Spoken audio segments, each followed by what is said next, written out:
ನೋಡಿ ಫ್ರೆಂಡ್ಸ್, ಈ ಥರ ನೀವು ಹಾಕಿರೋ ಮನಿ ಪ್ಲಾಂಟಲ್ಲಿ ಈ ಥರ ವೈಟ್ಗೆ ಆಗಿದೆಯಾ, ತಿರ್ಗಾ ಯೆಲ್ಲೋ ಕಲರ್ ಈ ಥರ ಸುಟ್ಟಂಗೆ ಆಗ್ತಾ ಇದೆಯಾ, ತಿರ್ಗಾ ಈ ಥರ ಒಂಥರ ಮುದುರ್ದಂಗೆ ಆಗ್ತಾ ಇದೆಯಾ ಬಿಸಿಲಿಗೋಸ್ಕರ.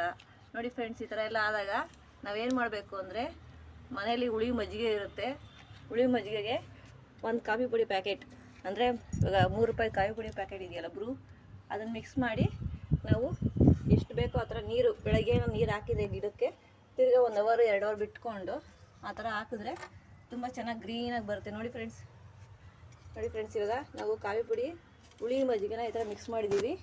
ಮಿಕ್ಸ್ ಮಾಡಿ ತಿರ್ಗಾ ಟೀ ಸೊಪ್ಪು ಹಾಕಿದ್ದೀವಿ. ಕಾಫಿ ಪುಡಿ ಹುಳಿ ಮಜ್ಜಿಗೆ ನೀವು ಎಷ್ಟು ತೆಳ್ಳಗೆ ಬೇಕೋ ಅಷ್ಟಕ್ಕೆ ಮಾಡಿಕೊಂಡು ಈ ಥರ ಅದ್ರ ಬುಡ ಎಲ್ಲಿರುತ್ತೋ ಆ ಬುಡಕ್ಕೆ ನೀವು ಅವಾಗ ಕೊಟ್ಕೊತಾ ಇದ್ದರೆ ತುಂಬ ಕಲರ್ ಚೇಂಜ್ ಆಗುತ್ತೆ, ಗ್ರೀನಾಗಿ ಬರುತ್ತೆ. ಸಾಕು.